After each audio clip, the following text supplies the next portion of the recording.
everyone. I'm Adam Beresin from MSDW, and today we're here to celebrate the 2024 MSDW Marketing Impact Awards, recognizing outstanding achievements and contributions from ISVs and partners in the Microsoft Business Applications ecosystem. These awards highlight innovative strategies, impactful campaigns, and exceptional thought leadership that set new benchmarks for success in our community. I'm excited today to spotlight InsightWorks as the winner of the 2024 MSDW Content Posting Award. This award recognizes the company that contributed the most content to MSDW in a single year. In the case of InsightWorks, an incredible 140 pieces, including articles, videos, press releases, white papers, and more. This achievement, more importantly, highlights InsightWorks' dedication to consistently engaging and educating the business applications community with valuable, relevant resources that are specifically tailored to the needs of Dynamics 365 users and partners. So accepting this award on behalf of InsightWorks is Brian Neufeld, who I'm joined with today. Brian, congrats to you and the entire team at InsightWorks. Yeah, great. Thanks, Adam. Great to be here. Great to be recognized. It was a surprise. I didn't realize we were quite at that level. So that's awesome. Yep. No, awesome. Yeah, very great. So for those in the audience that aren't too familiar with InsightWorks, why don't you tell us a little bit about what the company does and the problems you solve in the business application space? Yeah, sure. So we've been around for the better part of probably about 14 years or so. We're exclusively working with Business Central. We are an ISV. And we create apps mainly for the manufacturing and distribution industry. We've been known as the barcoding experts in the past, but we've got a suite of over 25 apps, anywhere from warehouse management to shop floor time collection to production scheduling.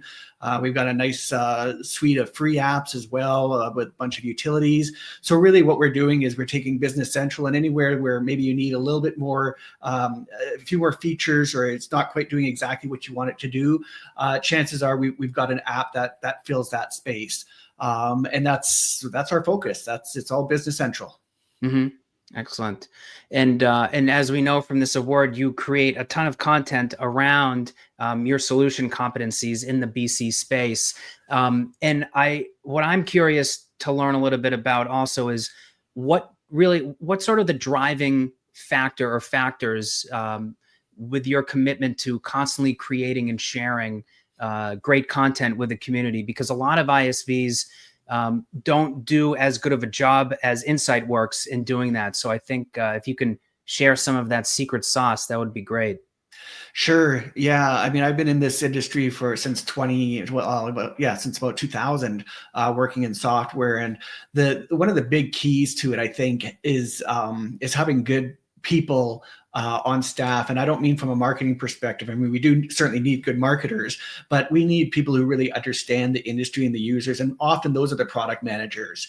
And I've worked for a number of different companies, and some have great product managers. Others, struggle a little bit. And here at InsightWorks, we have awesome product managers. They are willing to step up to the plate when it comes to marketing and to be able to share their expertise with the community, and that's huge, because as a marketing person, I mean, we know a certain amount, but we're not going to know that in-depth information like a product manager does. And that's really where a lot of the value comes from. Now, playing off of that, I mean, I mentioned earlier that we've kind of been known as the barcoding experts, but I mean, we're a lot more than barcoding. And I also mentioned we have over 25 apps, and, it's a real struggle from a marketing perspective to try to make everybody aware of just what we've got when you have this number of as many apps as we actually do. Some people think we're just warehouse management. Well, no, I mean, we get into a lot of other things as well. And so the content is big. We have to keep pushing out content because we just have so many different solutions. But, it's really well received too because of our product managers. The other thing too that I'll mention is that InsightWorks, we don't have any salespeople. Everything is done through resellers, and we have no account managers, no salespeople. Almost everybody is technical, except for a few overhead people like marketing and accounting. And so the content is really our way of, getting the word out there. And so we're just, constantly focused on making sure we're pushing stuff out the door. Mm-hmm. That's interesting. And I find it interesting about the strategy that you employ in terms of using the marketing team, but also relying heavily on the product experts. Yeah. I think that's really good because that shows your level of expertise, both in your solutions as well as the platform that you integrate with, I think. Mm-hmm. But also it provides a little bit more kind of a thought leadership angle too. And less salesy. So I think that's really interesting. And out of all the content that you create, because you do create a very diverse set of content, how do you decide what types of content to create? Do you put, because I know, out of that 140 or so content pieces that you've posted, there is a lot of diversity in them. But how do you go about deciding whether or not to create an article or a video or a white paper, et cetera? Well, they play different roles within the world of marketing. When we talk about like a blog article, for example, I mean it's big from an SEO perspective, right? Mm-hmm. And I mean everybody, most people care about SEO. You want to show up in relevant search queries. You want to be there, when it makes sense to be there. And so, blog articles will do that for us, a lot of the time. Whereas if you look at our videos, for example, the webinars we turn them into webcasts, or we'll do dedicated videos. Those are really well received. They do work for SEO, but really people, I think, engage more and get a lot more value out of some of these webinars that we do. They're a little bit more, they're not overly technical, but they're really diving into trying to solve a problem. And you just can't communicate that type of message through a blog article. So a video is good. We've just started doing podcasts recently, and those are ramping up. And I think, maybe we're a little late to the game with the podcast, but they are showing to have some promise there, and people do enjoy engaging with that sort of content. So really, it's not just, I think each piece of content has its own objective. And we work with it to try to meet those objectives. And so we don't want to just, stick to simply writing content. And for blogs, we want to make sure that we cover a lot of different marketing mediums. Yeah. And that's an interesting point. So it's really having a consistent message and sometimes different messages based on the content format, which I think is an interesting point that you brought up. There's so many different people out there, and the way people consume information, we don't assume that everybody wants it one way. So we do, when we work with when we're promoting a specific app, or we're dealing with a new solution, or whatever the case may be, we try to get a breadth of content out there in different varieties, and it all gets consumed by one person or another. Some do better than others. It just depends on the circumstances. Yeah. We find it's interesting. We find that too at MSDW. Every year we really look at the type of content that our site members consume and how many consume one format versus another. We actually find that 80% of our entire site member base just prefers to consume content in a single format, which I find very interesting. There's really only 20% of our site members that will consume content in multiple formats. So I think that kind of goes along the lines of exactly what you said. If you want to reach people whose content consumption habits are different, you have to create content in multiple formats. So that's, we see that too. So that's really good to hear you say that. So in terms of your plans for continuing content creation and distribution in 2025, I know you mentioned podcasts as being a new format.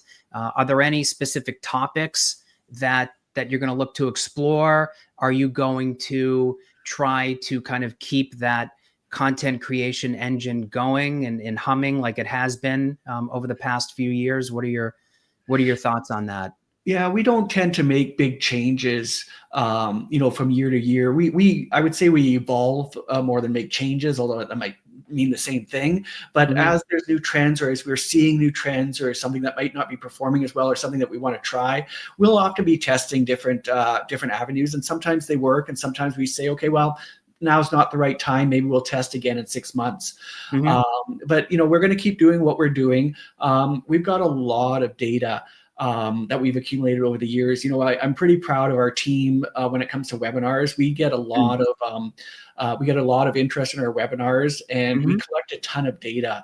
And what I mean by that is not just metadata, but questions from people. And so that's always, like, I'm always very careful about what people want to know, or what they want to hear, because I don't want to assume that I know what their problems are and what they're dealing with. And so any of that type of data where I can get feedback from them will certainly drive a lot of our content, and we'll just continue doing what we're doing. We get a ton of questions in our webinars.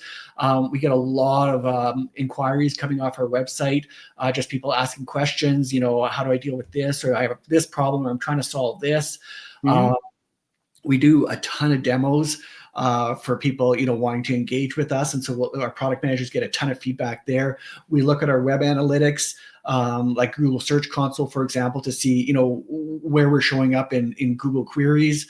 And we take all of that information and try to make sure we're really speaking to that audience, and giving them that information that they're looking for. Yep.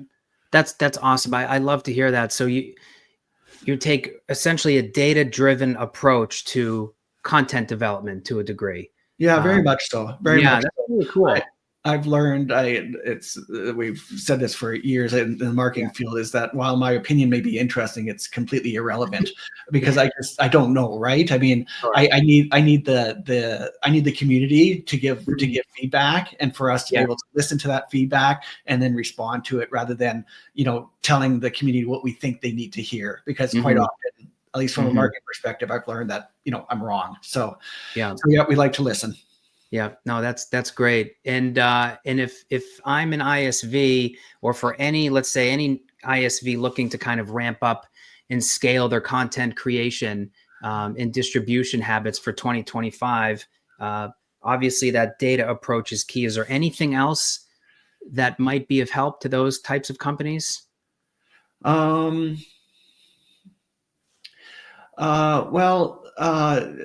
I would say one thing that we're very conscious of when we create content is, and I think I already mentioned this, is we leave the marketing jargon out of it. And so one of the things, so I'll give you a little bit of our secret, although it's not really a secret because every company should be doing it. But we've taken time and we've built out some pretty comprehensive internal documents for our apps that get quite detailed from a I don't want to say from a technical deployment perspective, but from, what these apps actually do and who they're for, their competitive advantages, who we've identified who the users are, not just the titles, but the scenarios. We identify all this information about this app, the problems they solve, and this sort of thing. And that gets a lot of input from the product managers, and then marketing uses that information to create that content. So we're really, we do a lot of background research and I guess background development before we start writing content that we're going to publish. And so I highly recommend people, do those sorts of things. Do your SWOT analysis, or we've got extensive. We've built out SWOT analysis, but we've made it more extensive. And whatever works for you, make sure that you're really talking about the solution and not just a bunch of marketing jargon. That's great advice, and I hope people in the audience really take that into consideration. Brian, I want to thank you so much for your time and sharing your insights about content with us. And once again, I really want to thank you for being such a valued part of the MSDW community. And congratulations from my team to yours on winning a 2024 MSDW Marketing Impact Award for content posting. So thank you very much. Yeah, no, thank you, Adam. As you know, we've gone back quite a few years, actually, probably all the way back to 2017. And so, it's been great. MSDW has been a key partner of ours, and we've really enjoyed working with you guys. Thank you. I appreciate that. Yeah, you're welcome. I'm Adam Berezin, co-founder and CEO of MS Dynamics World.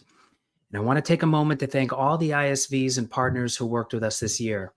The MSDW Marketing Impact Awards are our way of celebrating those who went above and beyond to drive engagement, build thought leadership, and deliver impactful results in the Microsoft Business Applications community.